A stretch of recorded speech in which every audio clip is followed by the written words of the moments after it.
Parole d'artiste, l'émission podcast de l'Institut français du Cambodge. Bienvenue dans notre nouvelle émission podcast Parole d'artiste, mettant à l'honneur les artistes en résidence de l'Institut français du Cambodge. Nous sommes ravis d'accueillir notre résidente de la Villa Marguerite Duras, Cécilia Castelli. Cécilia est aujourd'hui à l'Institut français du Cambodge pour nous parler de son travail d'auteur et de sa résidence qui a débuté le 10 juin dernier. Bienvenue Cécilia.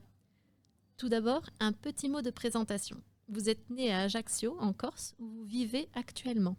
Professeur de lettres, vous avez enseigné la littérature avant de vous tourner vers le milieu médical. Auteur de 3 romans, Peupler la colline et Frère Soleil aux éditions Le Passage, respectivement en 2022 et 2020, et Mollusque, sorti aux éditions Le Serpent à Plume en 2019, vous êtes également co-traductrice du coréen. Dans vos textes, l'enfance vue comme un territoire à explorer, une approche psychologique des personnages, un monde à la fois poétique, envoûtant et hostile font partie des thématiques qui jalonnent une œuvre littéraire riche et originale. Cette résidence littéraire vous permet de travailler sur un projet de conte inspiré des écrits et des animaux et créatures cambodgiens.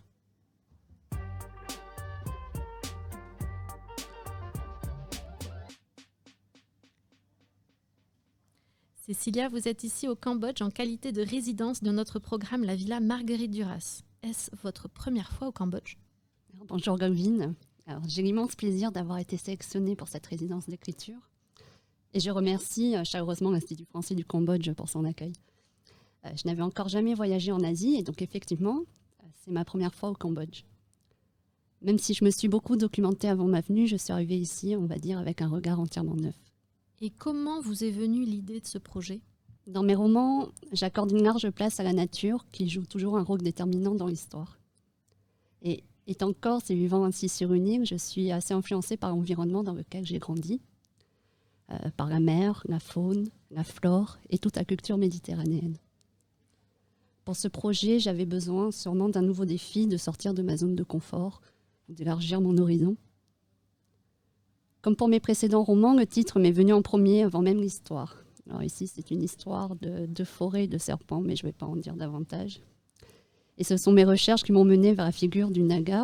Donc, c'est le serpent en sanskrit et c'est issu des mythologies hindoues et bouddhistes et très présente dans l'art khmer. Je vois. Alors pourquoi avoir choisi le Cambodge et qu'est-ce que vous venez y chercher ? De nouvelles histoires et une nouvelle culture. Les contes, les légendes, les croyances et les superstitions du Cambodge sont une source d'inspiration infinie.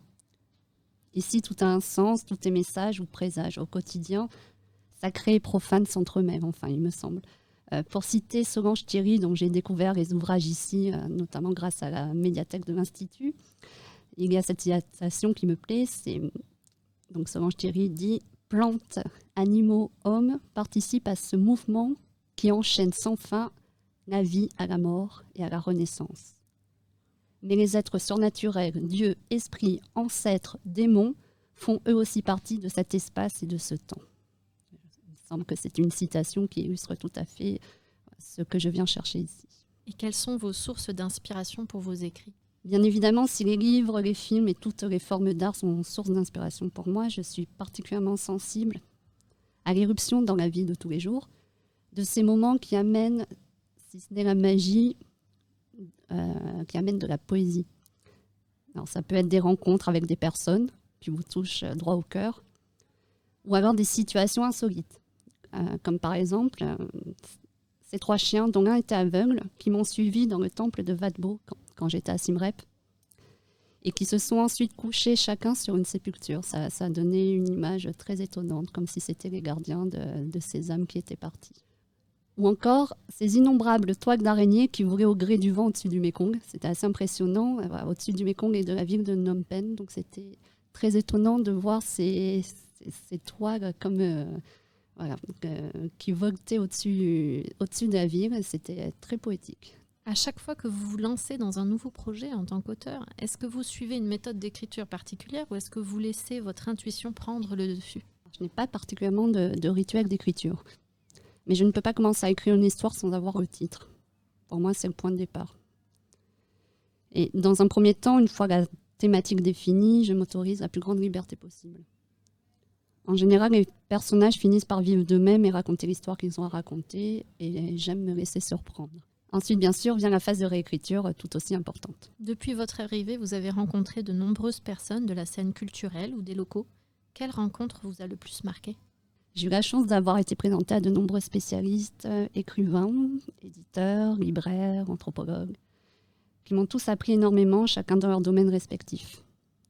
Tous m'ont permis d'enrichir mon projet d'écriture et pour cela d'ailleurs je les remercie. Ma rencontre avec l'anthropologue cambodgien Ang Chogan m'a beaucoup impressionnée. Sa présence, son humilité et ses connaissances au sujet du peuple et de la culture khmer m'ont tout de suite donné envie après notre déjeuner de me plonger dans ses ouvrages et qui indubitablement me serviront pour mon roman, j'en suis sûre. Et alors quels sont vos futurs projets ? Alors l'écriture commencée ici se poursuivra forcément en France avec mon retour et cela m'occupera de longs mois. Après, mes rencontres m'ont permis aussi d'avoir d'autres projets d'écriture auxquels je ne m'attendais pas forcément et toujours en lien avec le Cambodge. Alors il n'est pas un problème et j'en serai très heureuse que je revienne ici tôt ou tard. Nous l'espérons. Merci.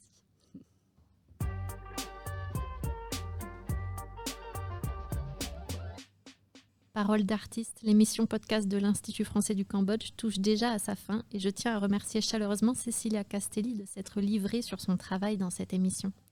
Nous espérons que cet entretien vous aura donné envie de plonger dans les œuvres de Cécilia. Je tiens aussi à remercier Roshi Van Tern pour la réalisation du podcast. Vous pourrez retrouver cette émission sur notre page Facebook, notre chaîne YouTube et notre site internet. N'hésitez pas à la partager et à bientôt.